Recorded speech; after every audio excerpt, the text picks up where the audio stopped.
মরিতে চাহি না আমি সুন্দর ভুবনে, মানবের মাঝে আমি বাঁচিবারে চাই। এই সূর্য কিরণে, এই পুষ্পিত কাননে, জীবন্ত হৃদয়ে মাঝে যদি স্থান পাই। ধরায় প্রাণের খেলা চিরতরঞ্জিত, বিরহ মিলন কত, হাসি অশ্রু মম, মানবের সুখে দুঃখে গাঁথিয়া সঙ্গীত। যদি কো রচিতে পারি অমর আলয়, তা যদি না পারি তবে বাঁচি যতকাল তোমাদেরই মাঝখানে লোভী যেন ঠাঁই। তোমরা খুলিবে বলে সকাল বিকাল নব নব সঙ্গীতের কুসুম ফোটাই। হাসি মুখে নিমা ফুল, যার পরে হায় ফেলে দিও ফুল যদি সে ফুল শুকায়। সকালের এই প্রকৃতিকে দেখে না ইচ্ছা হয় এক একটা কবিতা বলি, সেই জন্য ওটা করলাম। নমস্কার বন্ধুরা, চলে এসেছি একটা নতুন ভিডিও নিয়ে। তোমরা কেমন আছো বলো? আমি খুব ভালো আছি। আজকে একটা সুন্দর একটা ভিডিও নিয়ে এসেছি, তোমরা সকলে দেখো, আমার পাশে থেকো। চলো বন্ধুরা, এখন অনেক কাজ আছে, আমার সঙ্গে থাকো। আমি ঘরের মধ্যে ঢুকে পড়েছি, এবার জামা কাপড়গুলো গুছাবো।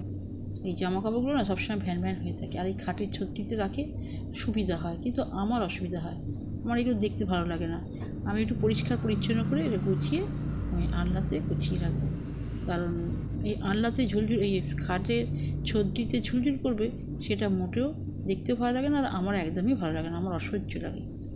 সারাদিন তো কাজ আর কাজ, এইসব কাজগুলো করতে করতেই আমাদের দিন শেষ।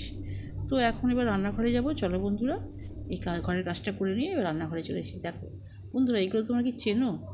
এটা কি শাক চেনো? ভীষণ সুস্বাদু আর খুব উপকারী। এটা হচ্ছে শুষ্নি শাক। দেখো ভীষণ সুন্দর শাক, আর এত মিষ্টি সুস্বাদু খেতে না, এই শাকের কোনো মানে তুলনা নেই। আর উপাদেয়, ভীষণ উপাদেয়। তো গ্রামেগঞ্জে পুকুরে ঘাটে পুকুরে হয়ে থাকে, হ্যাঁ, মানে খাল বিলে হয়ে থাকে আর কি। তো এটা আমাদের একদম সুন্দর পরিষ্কার শাক, বাজার থেকে কিনে এনেছে, অনেক টাকা কিলো, 80 টাকা করে কিলো। হ্যাঁ, ভীষণ সুন্দর খেতে। যাই হোক, আমি শাক ভীষণ পছন্দ করি, আর মিষ্টি শাক। এই শাককে দেখো 4টা করে পাতা ছিল, আর এগুলো কেটে নিচ্ছি। কেটে আর দেখো ছোটো ছোটো কেটে নিয়ে এবার শুধু কাঁচা লঙ্কা দিয়ে আর ভাজছি, ভীষণ ভালো খেতে লাগবে। আর এই শাক খেলে এত উপকার না, ঘুম হয়, ভীষণ ঘুম হয় ভালো। যাদের ঘুম না হয় এই শাক খেলে খুব ভালো। যাই হোক, আরও একটা জানি এই শাকের উপকারিতা। আমি অনেক আগে একটা সংবাদপত্রে পড়েছিলাম যে এই শাককে না শুকনো করে আর গুঁড়ো করে দুধের সঙ্গে বাচ্চাদের খেলে বুদ্ধি হয়। এটা পেপারে দেখেছিলাম। যাই হোক, আমার রান্না তো শুরু হয়ে গেছে, শাক তো করে ফেলেছি। এবার একটা ওল দিয়ে, দেখো ওল ভেজে রেখেছি, ভেজে এবার রান্না করছি ওল চিংড়ি মাছ দিয়ে। দারুণ খেতে লাগবে, সেই জন্য ওল তো চিংড়ি মাছ দিয়ে ভালো লাগে। ওল চিংড়ি করছি দেখো। আর তোমরা একটু আমার সঙ্গে থেকো, আবারও বলছি পাশে থেকো। রান্নাবান্না আমার করে আমি যাব আমার বাগানে, অনেকদিন যাইনি। তো হয়ে গেছে, লাঞ্চ থালিটা দেখে নাও তোমরা। আর এইবার চলে এসেছি, বিকাল হয়ে গেছে, খাওয়া দাওয়া গুছানো এসব করতে করতে 3:30 বেজে যায়। বিকালে চলে এসেছি আমার ছোট্ট বাগানে, অনেকদিন আসিনি। দেখো বর্ষাকালে গাছ হয়ে কী অবস্থা হয়ে আছে। হ্যাঁ, যাই হোক, ফুল গাছটা না, এই যে জবা গাছটা লম্বা ঢাড্ডা করে মানে বেড়ে যাচ্ছে, সেই জন্য আমি রোজই ভাবি একটু কেটে দেবো। কাটারি দিয়ে কাটলে তো গাছটা কী হবে না হবে বাবা। তো একটা আমার ছোট্ট কাঁচি আছে, একটা কাঁচি দিতে বলছে অনেক দাম। যাকে আমার ঘরে এই ছোট্ট কাঁচি ছিল, এই কাঁচিটা দিয়ে আমি গাছের ওই যেগুলো বেড়ে গেছে না, লম্বা হয়ে গেছে, এটা ছোটো করে দিচ্ছি। যতটুকু যা হয় সাশ্রয়, সংসার করি না। 350-400 টাকা কাঁচিটার দাম বাবা। এই দেখো আমার হচ্ছে হলুদ ফুল হয়েছে, কি দারুণ দেখতে, এত সুইট দেখতে না। নিচে হলুদ হলুদ হলুদ ফুল, এই যে নিচে ফুলগুলো, আর উপরে হালকা সাদা, অফ হোয়াইট, দারুণ দেখতে। এখনও কিন্তু আমার এই দেখো না, কাঁচা লঙ্কা গাছে না প্রচুর কাঁচা লঙ্কা হয়েছে। সকালে না অনেক কাঁচা লঙ্কা তুলে নিয়েছে, তোমাদের দেখাবো একটা জিনিস করবো না। দেখো ভীষণ সুন্দর আমার এই এখানটা, আমি যা বসাই না লক্ষ্মী জায়গা তাই হয়ে যায়। আর লঙ্কা তো সবাই বড্ড পিঁমড়ে হয়েছে। আর এই দেখো সুন্দর ফুল, এই ফুল গাছে কুড়ি এসেছে, ফুল ফুটবে। আর এতে আমি কী দিয়েছি জানো? চা দিয়েছি তোমাদের, সেদিও এই যে খুঁড়ে নিচ্ছি, খুঁড়ে আর চা দেবো। কিছুদিন পরেই ফুলটা ফুটবে, দারুণ ফুটবে। দেখো এই গাছের এই ফুল, এই দেখো কি সুন্দর ফুলটা ফুটেছে, দেখেছো? দারুণ ফুলটা, একটা জবা ফুল, নাম কী জবা আমি জানি না, একটা জবা। তো আমার দেখতে খুব ভালো লাগছে। এটা আমি 80 টাকা দিয়ে গাছটা কিনেছিলাম, কিনে আর মানে বসিয়েছি। যাই হোক, এই সমস্ত টুকিটাকি কাজগুলো করছি আমি। আর লঙ্কা আমি বিশেষ তুলবো না, সকালে তোলা হয়েছে, গাছে বড্ড পিঁমড়ে, হ্যাঁ ছোটো ছোটো পিঁমড়ে, সেই জন্য তুললাম না। এই 2-4টে আমি তুললাম, তুলে বিকাল তো অনেকটাই গড়িয়ে গেছে।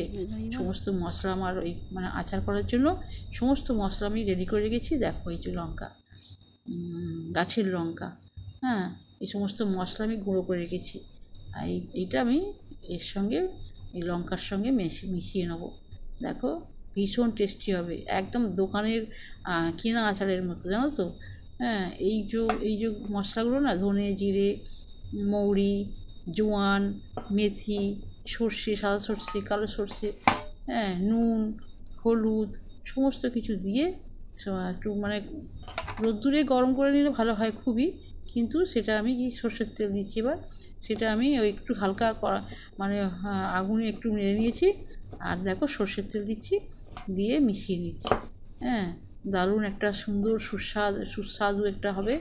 আর এর একটা মানে সুবাসিত বলে যাকে বলে। আমার তো জিভে জল আসছে এখন। এতে কি পড়বে জানো তো? যেটা পড়লে সত্যি সবার চোখে, সবার জিভে কিন্তু জল আসে। তো এত মানে খেতে সুন্দর, এত মুখরোচক, জানো তো? অল্প করেই করছি আমি, বেশি করব না। তো ওই লঙ্কাগুলো সবটা একটুখানি রেখে দিয়েছি।